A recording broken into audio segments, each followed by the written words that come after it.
Good evening, everyone. As many of you may know, my name is Leo Parson, and this evening I'll be giving my poly talk on the subjectivity of definition. Now, it's kind of a complex title, and there's a couple key terms that I think need to be defined before I go any further, so you have an idea of what I'm going to be talking about. So, subjectivity, that's like your own internal perception and processes of the world and things that go on, like your senses and how you perceive them. And then the definition of definition is simply an explanation of a word or a perfect example of something. So then what I mean by the subjectivity of definition is how different people perceive definitions differently and the connotations they bring up in people and how they make you feel. So, is your red my red? This is a question that was explored by Michael Stevens, who has a YouTube channel called Vsauce with millions of subscribers. And he talks about in his video looking at a strawberry and saying different things. So imagine that you and I look at the same strawberry. What color do you see? Maybe you see the color on the left of the screen, and I see the color on the right of the screen. But to us, we've lived our whole lives knowing that these colors are red. We see different colors, but we call them the same thing. And that's because colors don't exist outside our minds.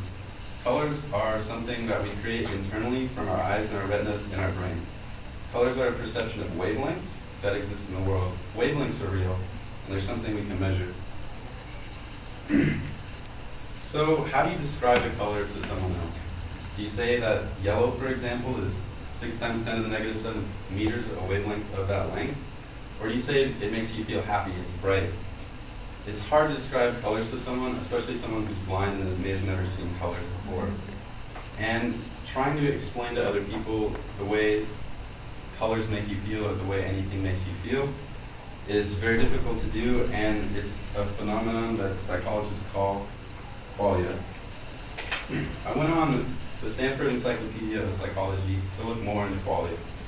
I learned that it was introduced in 1929 by C.I. Lewis, and it too, like my title, has a complex definition. It's introspectively accessible phenomenal aspects of our mental lives, which is pretty much subjectivity. It's the way you perceive things and the way you can go back to your own memories from the life you've lived. And it really has to do more with trying to tell someone else about your own personal experiences, bodily sensations, emotions, or moods. And it's hard, it's like the struggle to get them to understand what you are feeling. So I thought a great way to look at this would be asking, what is love? If you ask Hathaway, who wrote the song, What is Love? Baby Don't Hurt Me, you might say to yourself, love is painful, love is hard. But looking at the dictionary definition is something slightly different. The first of many points that I have simplified down here from Merriam-Webster's online dictionary when looking at love is strong affection for another among kinship or personal ties. And that ties into the second bullet point of something like maternal love, where a mother shows her affection for her young through protection or attention or something to that effect. And then the third, affection based on admiration or benevolence, are things more like what Megan Pope mentioned in her lecture about interpersonal analysis and affection, and how there's a spectrum, and some people need certain things and others need other things. And for them, they define love in different ways, they express it in different ways. And that's sort of similar to Disney movies, where like each movie kind of shows different ways that you look at love or things like that and how people express them. And then in the middle here, something I kind of chose to touch on last is the affection based on sexual desire, and it's more of love as a verb. And I think a good way to look at that is courtships in nature. So let's start by looking, I hope none of you guys are terribly afraid of spiders, but she's friendly looking. The peacock spider, or Marctus volumus, native to Australia. It's very small, it could fit on your finger, but it has a very unique courtship dance.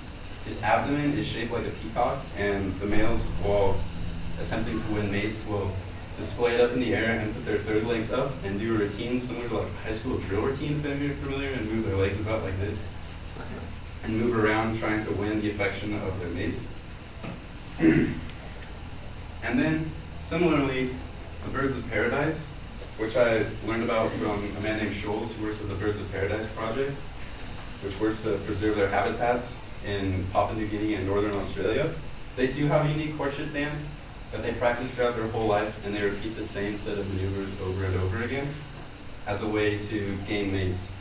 So tying all these different ways of looking at love together, you can look at it from a maternal perspective or a romantic perspective like that of sex, or lastly, you could look at it from just like spending time with people and just love from that way. So I just wanted to show how one word, one definition can have so many different subjective interpretations. Another example of that is, I thought, what makes a good person? Good, just the dictionary definition again from Merriam-Webster's, is someone who has favorable characters, are agreeable, pleasant, nice, things like that. But how do you define that? So I thought I'd look at it from a Christian perspective. And not being a man of God myself, I went around and asked my friends what would make a good person according to Christian faith.